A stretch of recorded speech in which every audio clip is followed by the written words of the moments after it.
Welcome back to the North American LCS for Game 4, Cloud9 versus Echo Fox. Time to jump right into things by looking at the starting rosters. On the blue side, it's Cloud9, with Licorice in the top lane, Svenskeren in the jungle, Golden Glue at mid, Jensen making his appearance bottom lane here, and Smoothie on support with Coach Reaper. And that means challenging them on the red side, and selecting red side, it's Echo Fox. In the top lane, Huni. In the jungle, Dardoch. Phoenix in mid with Altec bot, support Fung, and Coach Inero. In their loss against Team Liquid yesterday, Zyrene, Echo Fox showed the double-edged sword in their aggressive playstyle. And I guess I should say they showed the reverse edge of the sword. Yeah, they also showed the risk in a funnel composition. In funnel strategies, the person in the jungle role is now on babysitting duty, and they have to follow somebody around. And both of Echo Fox's losses have been when the team runs funnel strategies, and Dardoch, who many consider to be the second best player on the team and a big catalyst for their early game action, he can't create pressure in the side lanes or even play to the strengths of the team. So Dardoch gets locked down by these strategies and doesn't get to be an early game beast, which I think is one of Echo Fox's biggest strengths. We'll see if they can clean some of that up today against Cloud9, who are 1-4 and came into today in sole possession of last place after their loss against TSM yesterday. Yeah, 10th place is a tough pill for C9 fans to swallow, but it's easy to lose sight of all the intent of these roster changes when you focus too hard on win-loss ratios. If the idea was to make a better team and to get players motivated, I actually think that they're on the right track for it. In their last 3 games, they've had gold leads in the early and mid game, and they've just failed to translate that into wins, which is honestly exactly what you should expect from a team who has strong players who are motivated, but they haven't played together a lot because you're swapping things up a whole bunch. Once they solidify who the most motivated and the deserving players of the roster are, then you can expect the wins to come through and the closeouts. So you play with a new player, you're like, I don't know if this guy's going to split push, how much they like to do it, etc., how they navigate team fights. So get the early game together. Seems like Cloud9's done that. It's the later parts that need to just slot together and to get the team fights down. Rome wasn't built in a day. You can't expect to put yourself at the top of the standings with this much change instantly. We'll see if today is the day where things start coming together in those late game portions of the match for Cloud9 as we head into Champion Select. Xayah, Kai'Sa, Taliyah, all banned away by the C9 squad as Echo Fox decides to remove Swain, Nocturne, and TK from the list. Cloud9 with a pretty fast lock-in on Morgana. Yeah, Morgana jumped up the tier list, but look at that. So fast from Echo Fox. Boom, boom. Lucian Braum there. Altec and Fang will be piloting those most likely, but also the Braum can be part of a funnel strategy. Always be on the lookout for that one. Every time he's locked in, you've always got to just scratch your head a little bit there, wonder if that's the way they're going to be playing it. Back to Cloud9, though. We'll see how they want to finish off this first half of the draft before the next wave of bans come in. Thinking about Irelia, we've seen this champion be very, very strong before, so locking that one in could definitely add a little bit of bang to the roster, and there we go. Yeah, I've kind of narrowed down like what people are looking to ban most of the time. Thinking Nocturne, Irelia, Kai'Sa, sometimes Rakan or Xayah, Morgana, Taliyah, Aatrox, Zoe is not seen in this one. Aatrox and Zoe are still up coming into this. Same with Sejuani. So there's like 3 champions that I think will be kind of picked from here in terms of power picks. And the Trundle is one that people will pick mostly as a stopper to picking a Sejuani, but it's still incredibly effective. Yeah, Trundle's one of those champions that just seems like he works. No matter what you seem to be running, there's always a spot where you can put Trundle in there. The pillar, the ultimate, everything this champion does, providing early dueling potential around skirmishes and crabs. The champ just works, and Cloud9 locked that one in for this game. Yeah, and I want to see what Cloud9 do with the champions they have selected. Where's this Irelia going? Is it Golden Glue? Is it Jensen? Is it even Licorice in the top lane? Because this guy was known as a mechanical beast back in the day before he got picked up by C9, was picked up because of his mechanical prowess and the fact that he knew how to kind of navigate those bruisers. But Echo Fox on the other side, this is not what I expect when I hear that Echo Fox are going to be drafting a composition. I don't expect a Karma to be thrown in there. No. It doesn't seem on brand for this team that has done so much crazy stuff so far in Summer Split, but they still got 2 more picks to potentially blow our minds with. We'll see what those end up being. They won't be Aatrox, though. Echo Fox does decide that is going to be their first ban of the second half of the ban phase. Cloud9, how do you want to respond to this one? They've already got the Irelia, the Morgana, and the Trundle locked in. They don't want to deal with Dr. Mundo this game. Dr. Mundo out of the question. And now, do they ban another top laner? Do they ban a marksman and get rid of something? Oh, okay. Yeah, Warren makes a lot of sense here. But you have Braum, so it wouldn't be too much of an issue, but it's still just a very powerful champion in the top lane. And if you want Huni to play up against Licorice and punish him, you want to give him as strong a matchup as possible. That's not into a pure meatball that can just press R in a team fight and always have that relevance, always have that use. Cloud9, one more ban to go, boys. What is it going to be? And it looks like they don't want Kindred on the Rift today. Yeah, I actually thought that Kindred and Sejuani would both jump up very highly in priority after they got buffed/changed, especially on 8-12. I think they're both very strong and deserving of being in those top slots for junglers. Kindred, you don't actually see it a whole lot here in North America. It has been played a few times overseas. And I personally think it's quite strong. And I think they're getting buffs. And this funnel time. We have two supports. Here we go. Potentially three. Two supports with a quote-unquote mid laner that's also looks a lot like a support. So we've got a lot of backup for wherever that funnel decides to go to. We'll see what Echo Fox's final pick will be, as Cloud9 now knows what they're up against. Deciding to potentially pick a little bit of protection of their own, the Lulu. Very popular pick for keeping people alive, making sure that big valuable carries don't get picked off early, and they'll lock that one in. And I like that Echo Fox, they selected red side coming into this, so they'll be able to hide their last pick. You give side selection to each team once in their matchup because they play each other twice, and Echo Fox were like, we're going to pick red. Most teams, vast majority of teams pick blue side, and so it's kind of a departure when you see this happen. And Fiddlesticks, I don't know how it would slot in the composition, but they're going to do it. We're about to find out, Zyrene. Fiddlesticks locked in on the side of Cloud9. We've been seeing this champion a lot in solo queue recently. There's been a lot of Fiddlesticks terrorizing the ladder. Been a pretty successful support pick ever since things got all shaken up. Wow. And Echo Fox's final choice this game is going to be Renekton there for Huni. And this is one of the first times that I'm actually struggling to figure out exactly how they're going to do this. So it looks like it's a Lucian in the jungle, I would assume for Altec, but remember, Huni does love his Lucian, but it's a Lucian being funneled by, I would believe, the Braum, and then Karma bottom. Karma bottom Alistar. with Alistar, so the mage bottom. So Phoenix will be playing bot, Altec will be playing jungle, and Dardoch, or Altec will be playing the funnel, I guess is what we'll call it. And then Dardoch will be the supporting cast member. And also on the other side, Licorice will be on the Irelia, will be able to flourish those mechanical talents here in this game on that champion, while Golden Glue will be on Morgana, Jensen will be on Lulu, so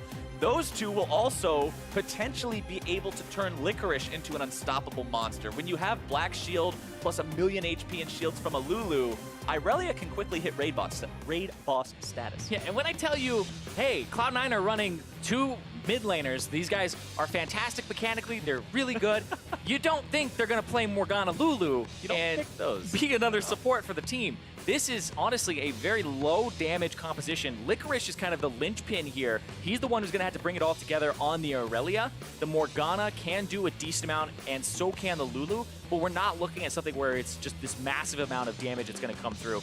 I do want to see how Smoothie pilots this Fiddlesticks, though, because from what I've been hearing, Fiddlesticks is fantastic against funnel compositions, particularly Master Yi, but it's the point-and-click CC from the Fear that forces a QSS buy from the funnel. You just force the one guy who has all the money to slow down a little bit in a composition that's all about speed. It makes things very difficult, but so much faith placed by Cloud9 in this top lane of this game. Yeah, they need Licorice to get ahead, and they need to start actually abusing Huni, and they can do that because it's a funnel comp. It means that you don't have a jungler that's roaming around that's going to affect the side lanes. And like I said, both of Echo Fox's losses have been when they're running a funnel composition. This is the third time doing it, and so potentially they're saying, okay, we figured it out, we know this style, and just they're trying it again as they prepare for Rift Rivals. That's one thing I want to keep in mind is what we heard a couple of times yesterday from Azael, talking about the jungler's responsibility when you're up against a funnel comp, not when you're playing one. So looking at what you would want to see from Svenskar, and he's saying you don't have to just sit mid and try to answer the funneling duo and try to make it so you outplay them 2v2 or something. You can just try to hard camp one of the side lanes, make it so they end up in a spot where they're incredibly far behind. Smoothie drops down that ward there. Oh, they got it. Phoenix, yep, they'll take it out in time. So that's important. 10 free gold in their pocket. It's actually really important because you always want to place a ward there at like 1 minute and 20 seconds to protect the Scuttle Crab and make sure you can spot the jungler going for it if they go for an early one. But look at this. Echo Fox are going for a very early invade here. But that means it's a W from the Morgana. Delayed invade with W start. Dardoch walking away from that one. Starts to take a little bit of damage. Cloud9 not willing to concede this objective. We are going to have ourselves a level 1 fight here, Zyrene. That Crow gets a lot of bounces onto everyone. Yeah, it's really good. Red is almost out of patience. He's dragged back into the brush. Oh, Cloud9 want to try to take him away. Fung goes in. Able to find the knock up onto 3, but it's still going to be health bars dropping rapidly on the side of Echo. Fox been scaring going forward. Fang's already out of there, and first blood over to Smoothie.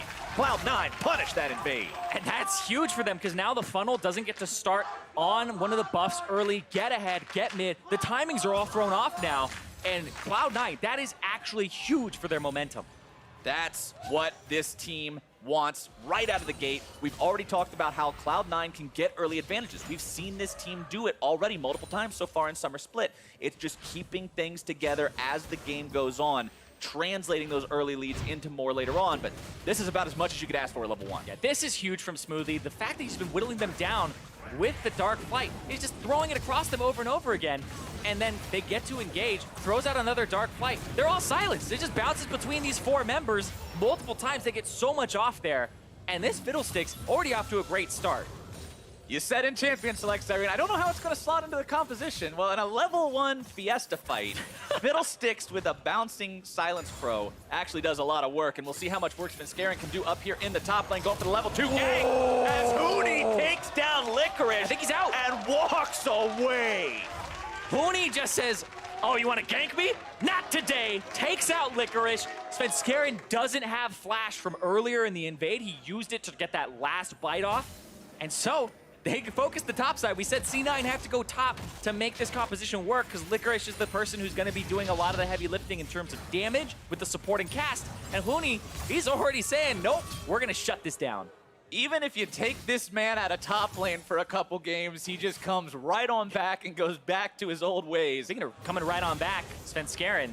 All right, second time's the charm. Svenskaren's thinking about this one, sitting on top of a ward. Huni does not care about the fact that this is 1 versus 2. He's just saying, all right, wow, I'm just going to dash away anyway. Svenskaren's still coming after him. Huni's still tempting death here, as he will be taken down and punished for that arrogance. Hubris, I think, is the most appropriate word here. That's the one I was looking for. I knew there was a fancier way to say it. You can't. Oh, man. The hubris from Huni. Just staying there. He sees them on the ward the whole time, too. Like, he puts himself in the bush. He knows the stun is down. This is the first gank that comes through where Svenskeren comes from behind. The second gank is the one where he really got the better of Huni, but the flashes come through. Svenskeren just camps it. Ah! Oh, man. That's a hot keyboard there. Oh, that's a spicy one. Fang's in some trouble underneath the tier 1 turret there. He's going to be taken down. Cloud9 coordinating the dive well. Yeah, didn't even get to see the startup for that. Looks like there was Jensen coming down, and then it's just a CC combo. It was the fear into the silence, so Fang can't really do anything about that. Top side, Huni's back underneath his own turret. He was running amok there for a while, but he's had to pump the brakes a little bit now after realizing you can't just go God mode at level 4. Yeah, it actually a little tricky. Actually kind of wrecked him though because he died without teleport and Licorice got to stay in lane. So Licorice's death, he immediately got to TP back and pick up CS. So he's actually pretty decently ahead now in this game because of the fact that he got to pick up all that experience. Now he's got the Tiamat back. I think Huni will shove this, potentially get Tiamat himself and have to walk back again. We'll see here. Smoothie walks up. Black Shield ahead of time. Yep, that's it. It's just the CC combo onto Fang, who no longer has his flash available from earlier as well. And it's a really good roam. Yeah. And really good setup, too. I like the Golden Glue gave the Black Shield, saying the only way that they stop this is if Smoothie can't get in range or gets countered. Yeah, the thing you applaud there, the play itself was rather easy to execute with the CC combination, but the setup and making sure they put themselves in a position to make that play is the kind of coordination you're looking for from Cloud9 as the stun comes through from Licorice, finding its way onto Huni, and whoa, goes the dynamite, blowing him up in the top lane. Yeah, I thought Huni would back for his Tiamat before that, but Licorice, he got to the lane, he kept him in there, and then Huni picked a fight that I don't think he could win. And Licorice gets the better of him. The stun lands. Easy to land when you don't have that way to get out with the E, or you have the flash. Huni might have got that outplay on that first gank, but after that, it has been Licorice, Licorice, Licorice up there. And I want to actually draw attention to this because all we've been talking about is Licorice, Huni, Svenskaren's in there too, Smoothie, Golden Glue on the bottom side. Literally, this is a funnel composition from Echo Fox, and we've only said Altec's name once or twice. We are almost 7 minutes into the game.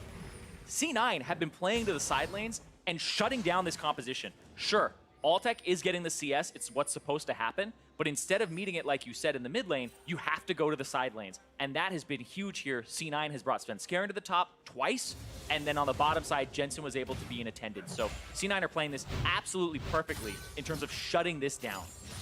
Let's take another look at exactly how Licorice shut down Huni up here in the top side. Licorice has full stacks of his passive. People do not respect that. And so he gets full stacks of his passive, goes in, gets the reset on the E, and his arm fell off. yeah, just don't step on those Legos. Ooh, not quite the same reaction cam as what you saw at level 1 there.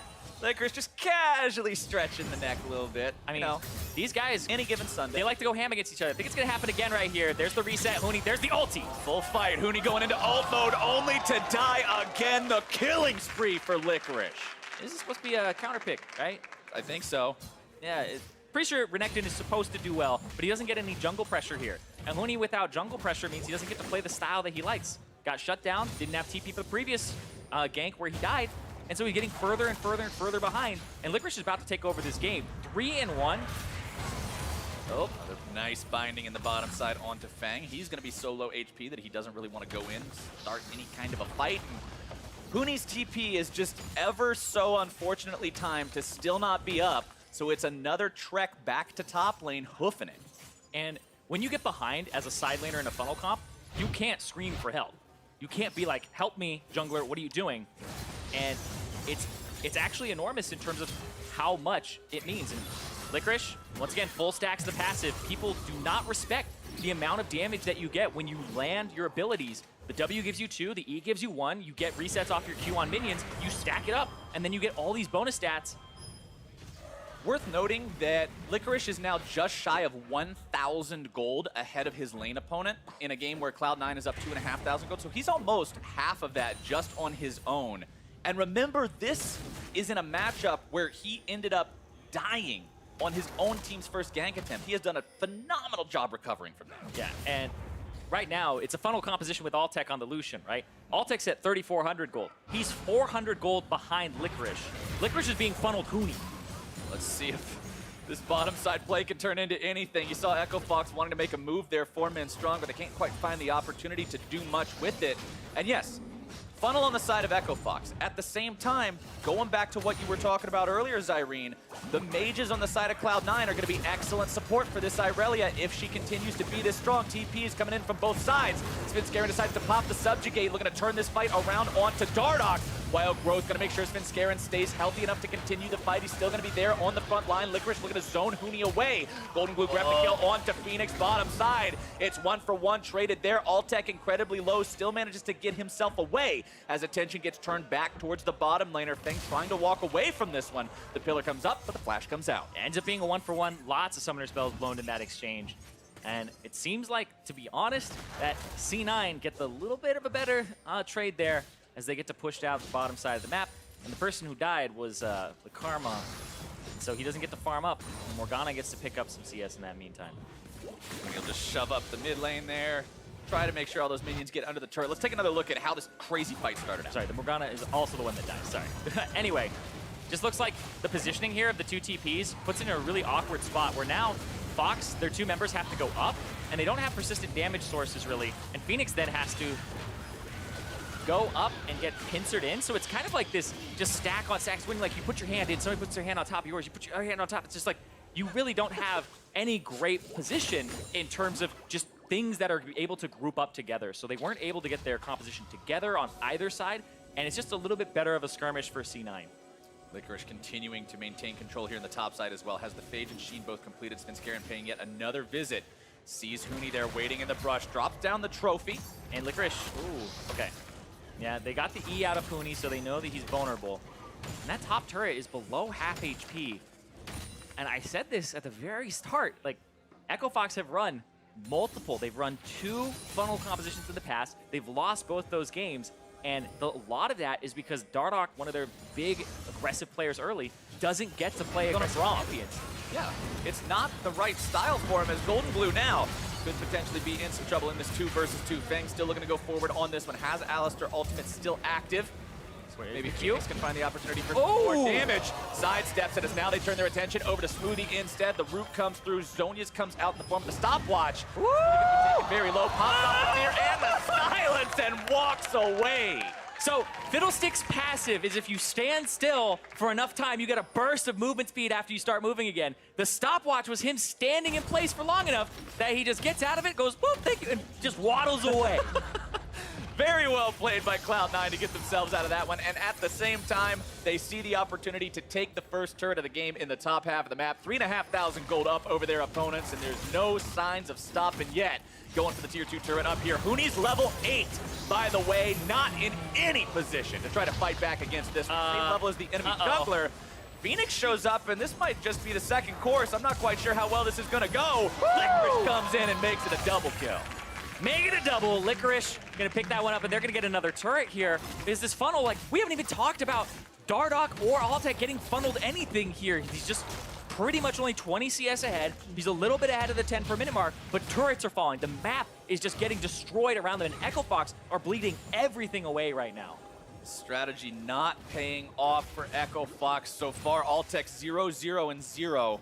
Level 9 compared to the level 10 of Licorice. A lot of the times, the funnel is about getting this champion that needs 1 to 2 items, potentially 3 and 4, to that point, right? Trinity Force users are great. Rage Blade users are great because it's a multiplier item. Just keep getting them further and further ahead, these guys that scale. Lucian is not this incredible hyper-scaler in the first place, but you can run marksman there like Xayah, etc. And so this is just really interesting to me because Echo Fox, they're seeding some of their biggest strengths as players, and they're making it so that they're trying this composition, and Hooney is just getting destroyed and focused down, and there's nothing they can really do about it because of the state of the composition. And that's just another kill for Licorice, who we said has to get ahead. He's 5-1. He is more than ahead. He's ahead of the entire game.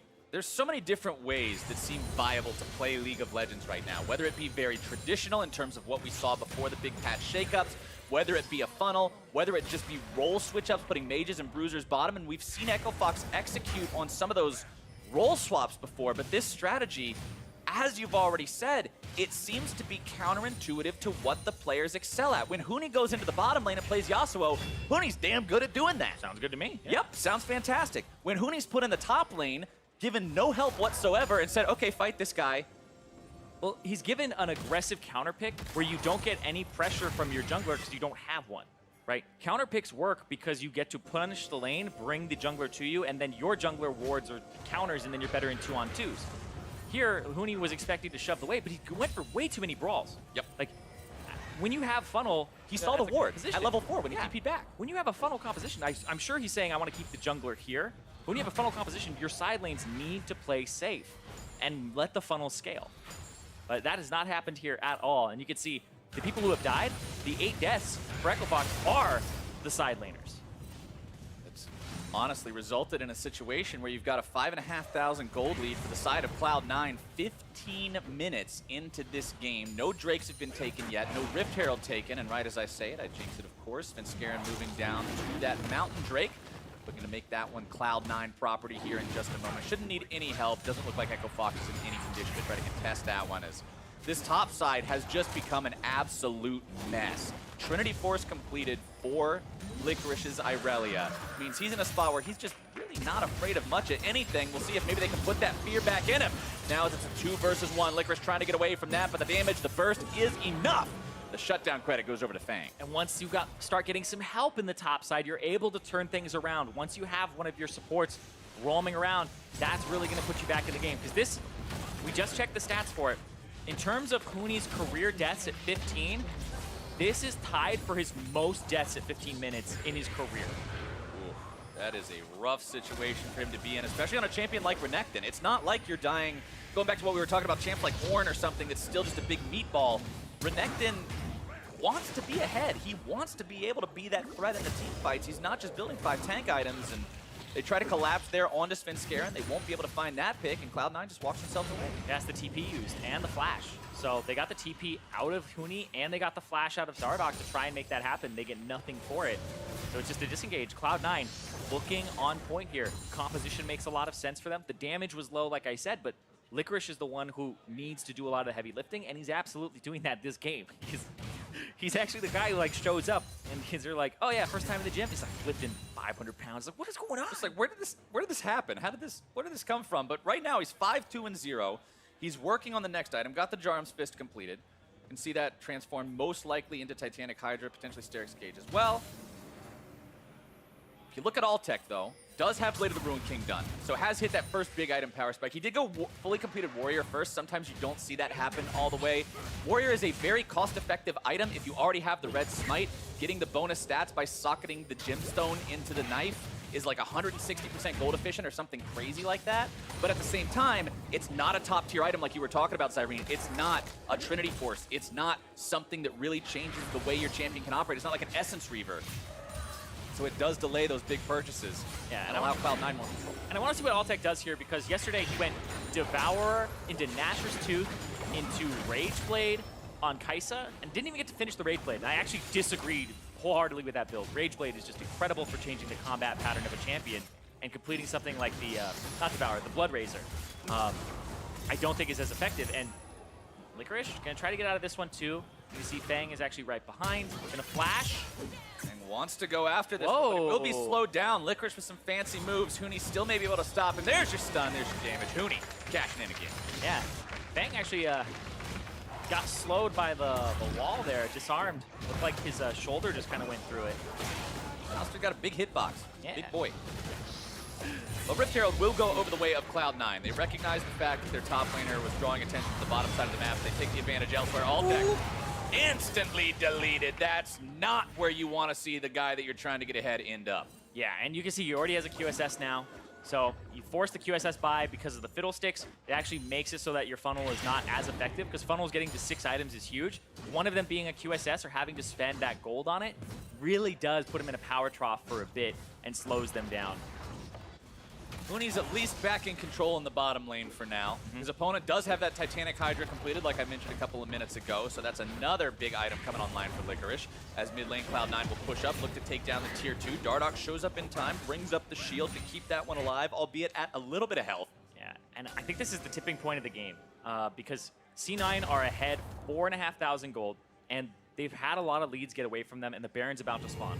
If there's anything that I know about Echo Fox, it's that they don't let games go away from them without a fight. They're not just going to sit around and passively wait for you to hopefully make a mistake. They're going to try to get back in this game. They're going to try to force a mistake out of you. They're going to try to make an unforced error happen by starting fights over and over again and just trying to make it so, hey, you mess up instead of waiting for it. So I really like this from them as a style, but it means they lose and they go down in like a blaze of glory a lot of the time. Exactly. It's like they live by the skirmish, they die repeatedly by the skirmish. And so Echo Fox, I assume that very shortly they're going to start going for very aggressive plays here to try and get back into the game.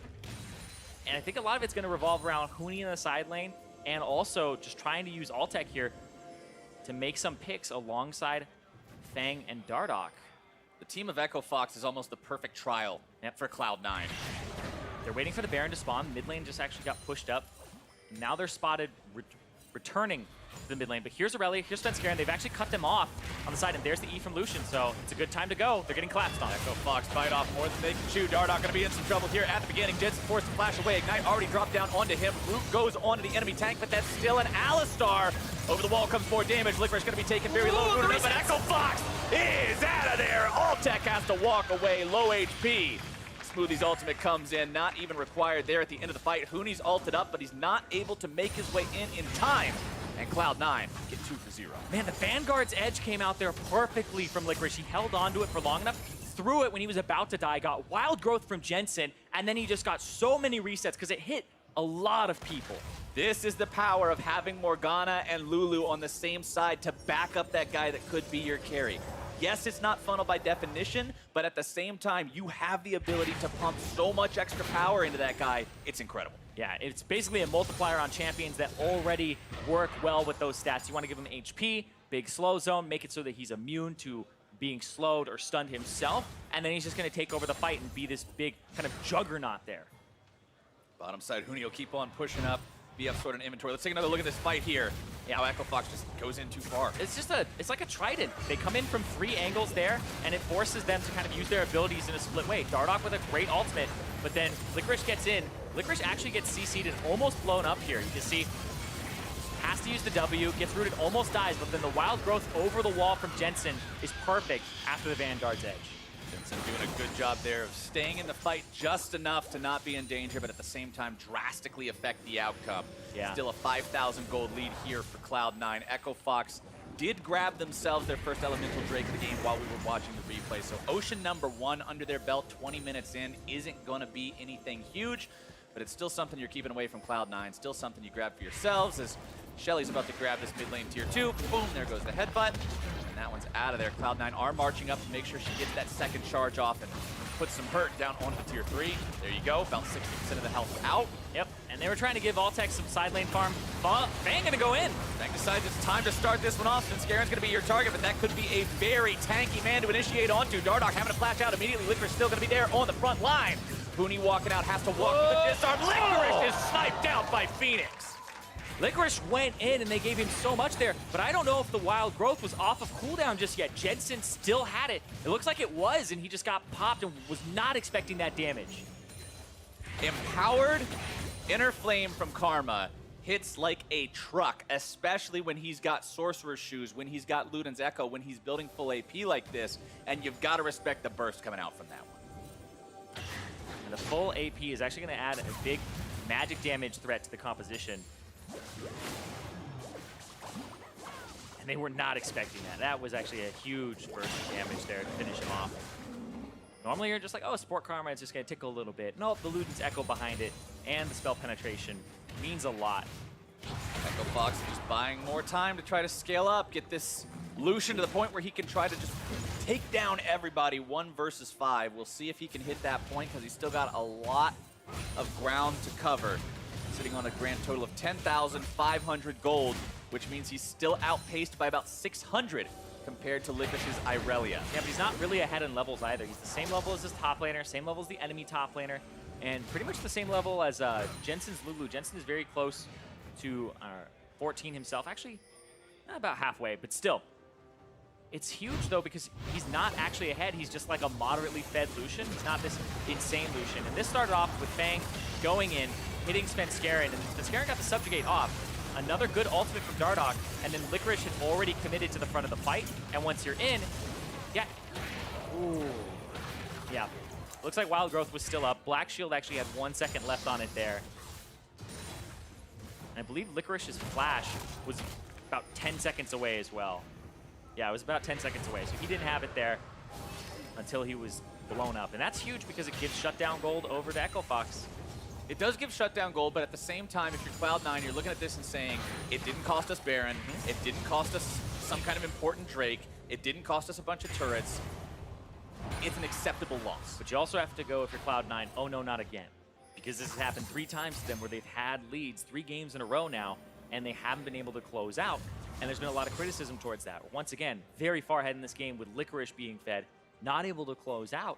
And like, there is a lot on his back, but the Sporticast also has to make sure they're buying space for him and giving him the abilities in these fights. And this is what I was getting at earlier when you were talking about how Echo Fox won't go down without a fight.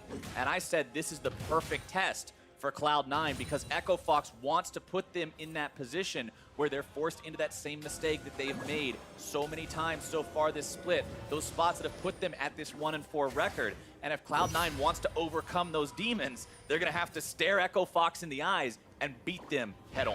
Yeah, and right now, there's positioning on Baron. It actually looks like Baron advantage in terms of warding for Fox, but they're going to try to engage.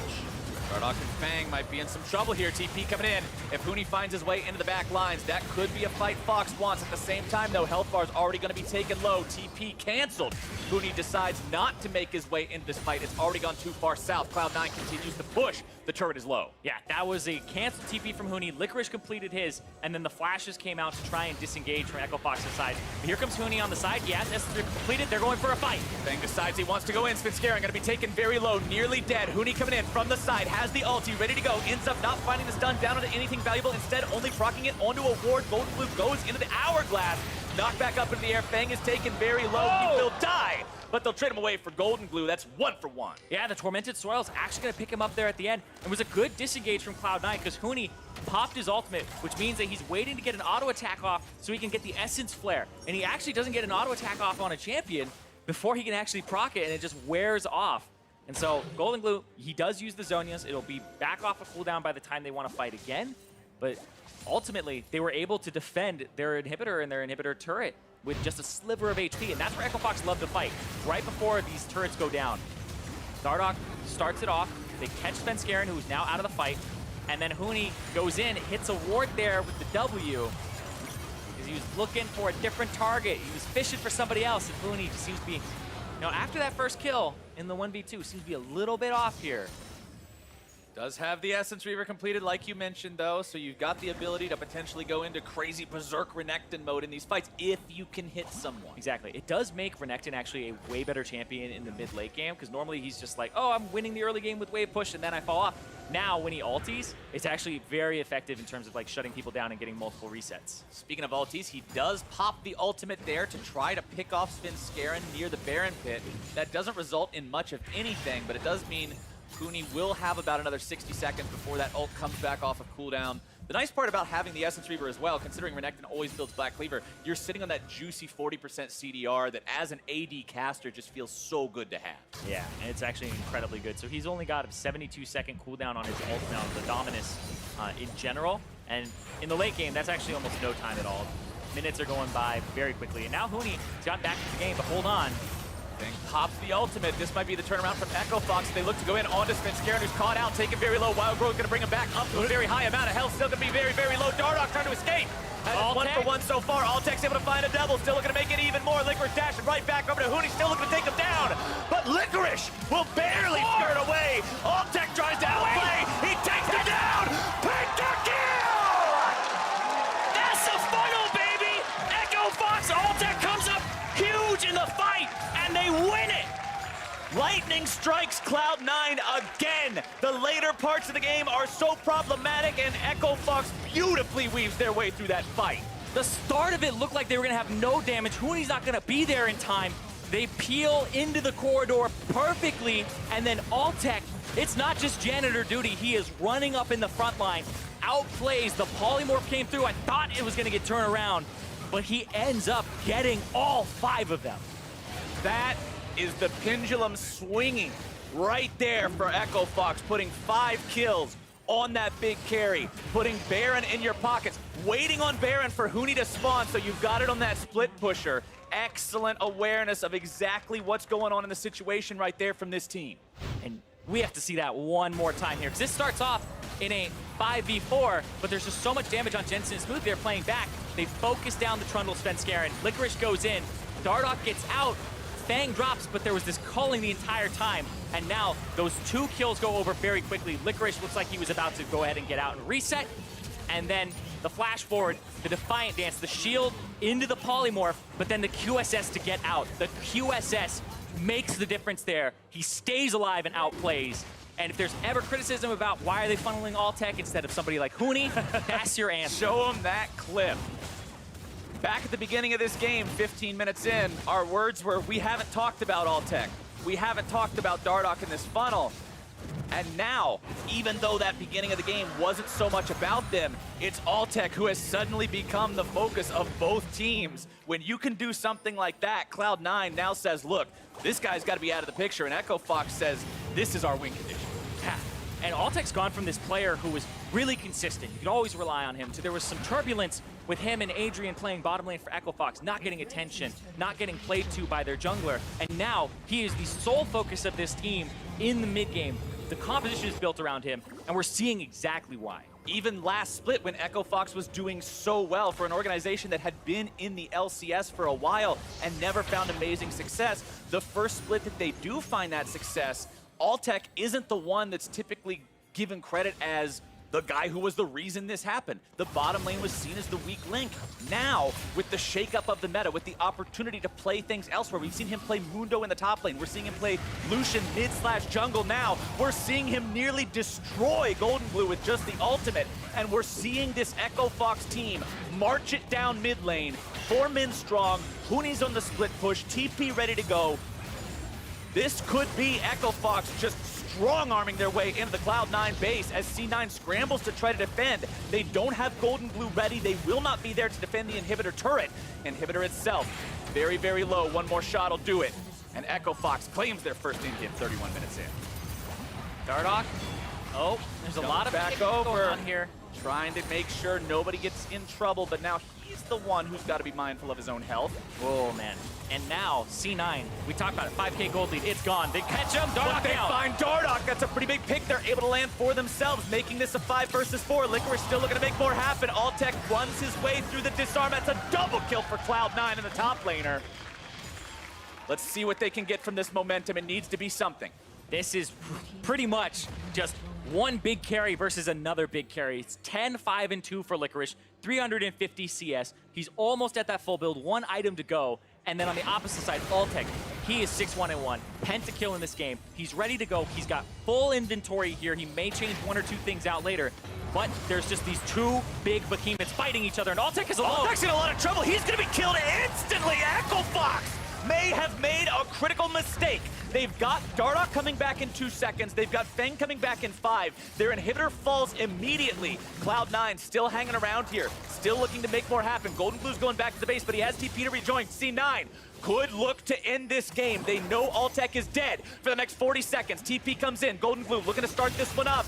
Make it so that they can have that minion tank. Echo Fox goes in. This is where they have to hold, but it's going to be Huni who's targeted first as Licorice goes in, trying to make sure they win this game right here. Go too far. So much damage from the Karma coming out to make sure Cloud9 can't go all the way in. Phoenix again with these inner flames as Licorice and Smoothie try to get themselves out. Another shot coming in from the side will proc the Guardian Angel, and Echo Fox bears their fangs to defend that Nexus. Oh, DJ Phoenix, give him another one. Throw in the Qs constantly. They save the game. That was death's door right there for Echo Fox, and Phoenix says no, resurrection time. Absolutely phenomenal defense. Let's take another look. Phoenix gets off to the right side here. What he's aiming for is usually the minion wave to thin it out, but he starts throwing the Qs later in the fight. Gets Golden Glue out of the Zonias, hitting Jensen on top of it. The splash hits Golden Glue a second time, as well as Svenskeren. And then he gets to go, and they're trying to reinforce Licorice. Their carry is deep. He is very deep in the back line, so Licorice gets to do nothing to that back line while he's there, and they peel off, and then Smoothie's flash is even blown there as well. Another high-value Q there from Phoenix. And Smoothie dies there if he doesn't flash. Yeah, that flash was 100% necessary. That's not a whoopsie, I was afraid flash. That's a I gotta get the hell out of Dodge kind of flash. As Echo Fox now finds himself from standing at the edge of potentially losing the game to once again controlling the map, pushing down in the bottom side here. They got everybody except Dardoch.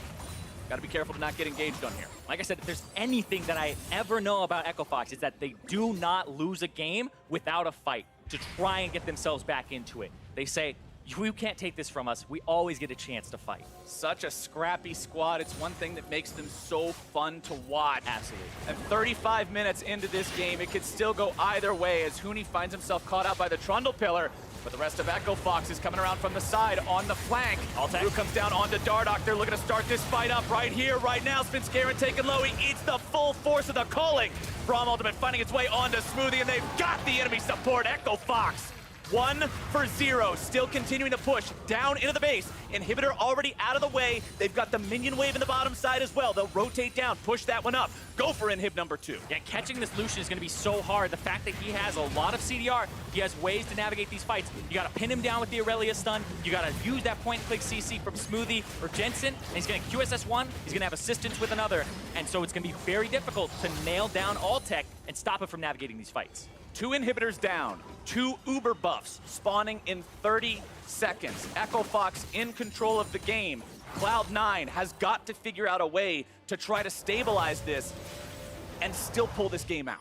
And this next few minutes here is huge. Not only just for the state of the game, but these teams. If Cloud9 lose 4 games in a row where they had gold leads, there's going to be a lot of talk about that. And Echo Fox, they have run 3 funnel compositions. They have lost 2. If this is their 3rd time running it and they lose 3, there's going to be criticism about that. And if it's going to work coming into Rift Rivals, you want to win this game desperately if you are either team. And you can see C9's desperation right now as they start the Baron. The call from Cloud9 is to go for it. Starting up the Baron already. They've got it down to about half HP. They don't do it incredibly quickly.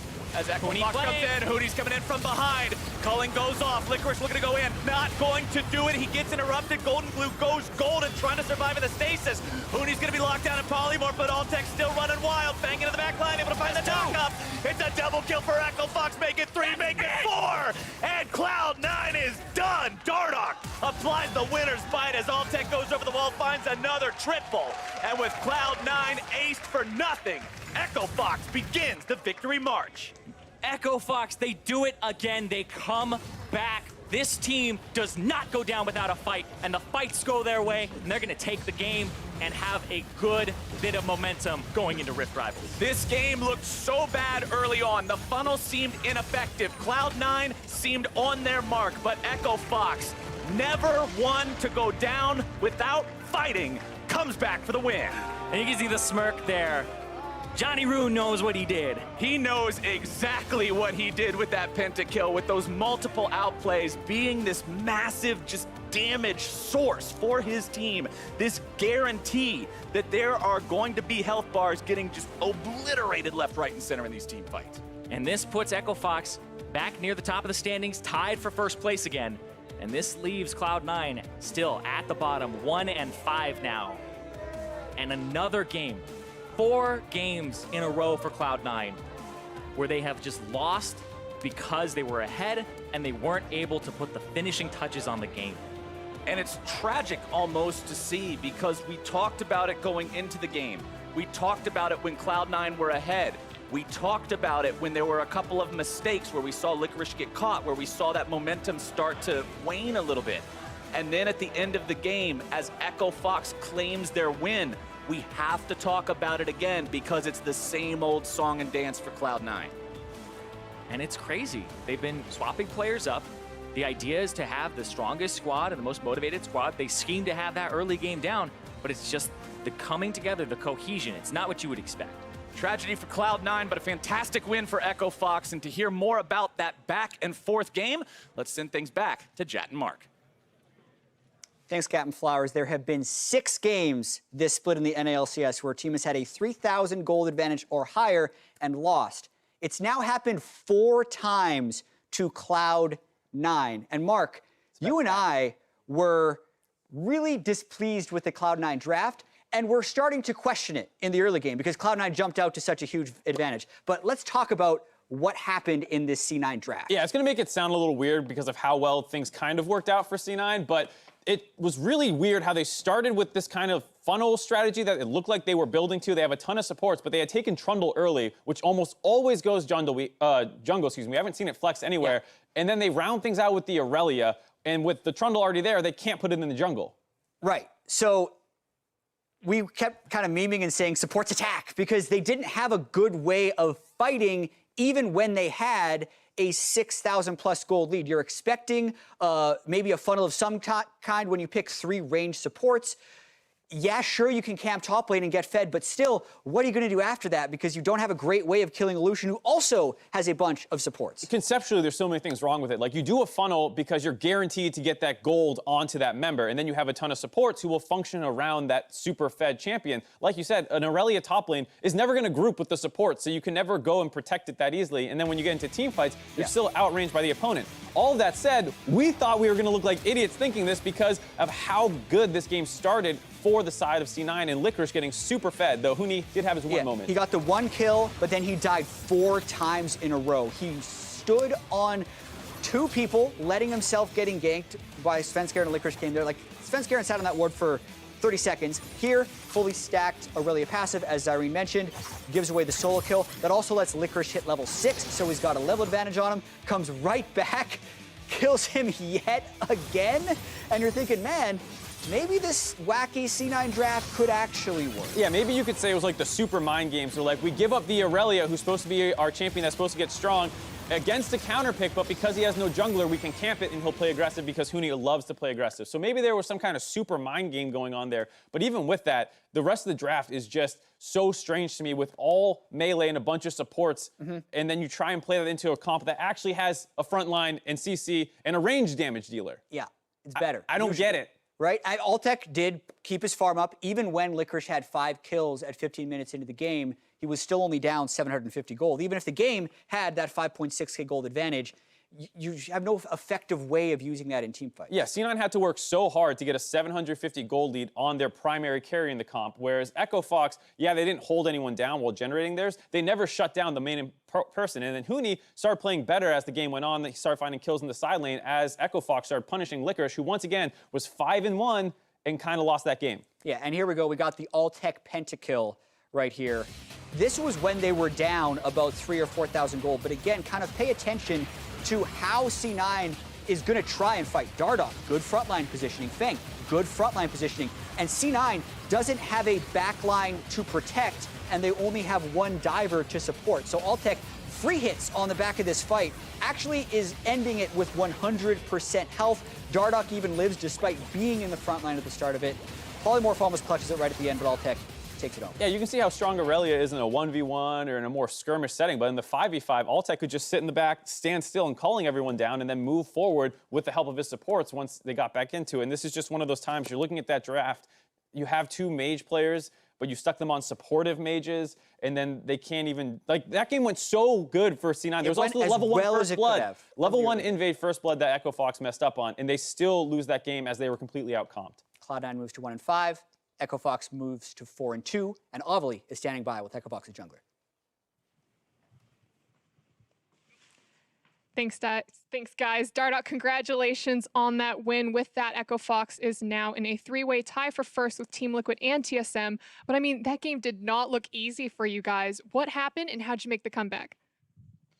We pretty much just picked the funnel comp, which is just essentially just a composition built around a central marksman / carry. So in this game, it was the Lucian. So anytime we were strong enough to win a 5v5, essentially we were just stronger regardless of how much gold we were down. So yeah, when Johnny got a penta, we knew that we were just going to win the game because they couldn't 5v5 us anymore. And what do you think about the current state of Cloud9 just playing against them today? It just seems like a roster filled with really good individual talent that doesn't really have a central leadership or anything like that. So they are just kind of, obviously, they seem a bit like confused in the ending the game kind of stages. So I think they're all really great players. Obviously, they win laning phases often. They have really good early game leads most games. So they are obviously talented players. I just think they're struggling to make it mesh. And going back to the funnel comp, we saw you on Braum today. Yesterday, Rainover said that he really enjoys playing against these funnel comps. But what's it like for a jungler playing in it? It's definitely something different than what I'm expecting. Especially, I'm a carry jungler by trade, so I'm used to getting a lot of resources myself. So being on the support is different, but I don't think it's a negative thing. At the end of the day, League of Legends is a strategy game, so I do think different kind of playstyles are healthy for a game like this. So overall, it's obviously not super fun playing Braum and Alistar and like watching somebody else take all the money and me just kind of being like an extra in their movie kind of thing. So, but I think it is very good for the game. But I mean, we saw the success of you being the extra in the film. Altec picking up that pentakill almost near the end of that. Tell me about his evolution as a player, because I know last split he was a little iffy on some games.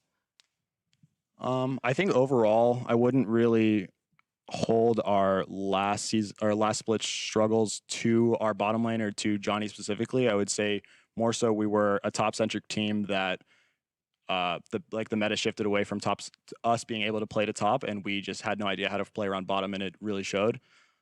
I just think Johnny's always been really good. We're just finally giving him the resources and the tools to actually play the game.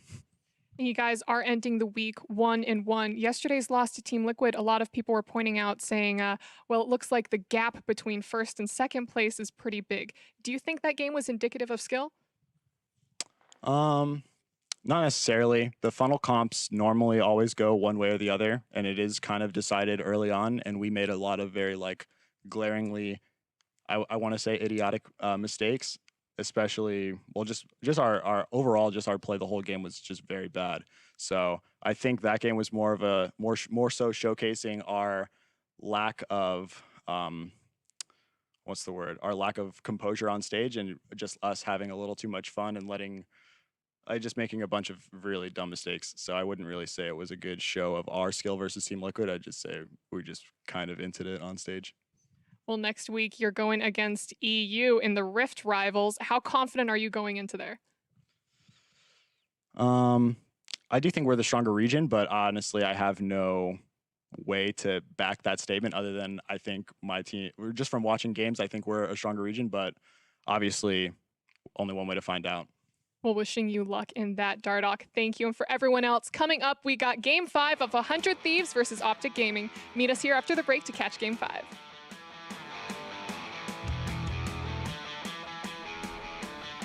We'll see how much worse than Staring can do up here in the top lane. Going for the level 2. As Hooney takes down Licorice. I think he's out. And walks away. Stun comes through from Licorice, finding its way onto Hooney. And woo! Goes the dynamite. There's the reset, Hooney. There's the ulti. Full fight. Hooney going into ult mode only to die again. The killing spree for Licorice. Still looking to make it even more. Licorice dashing right back over to Hooney. Still looking to take him down. But Licorice will barely skirt away. Tech tries to outplay. He takes him down.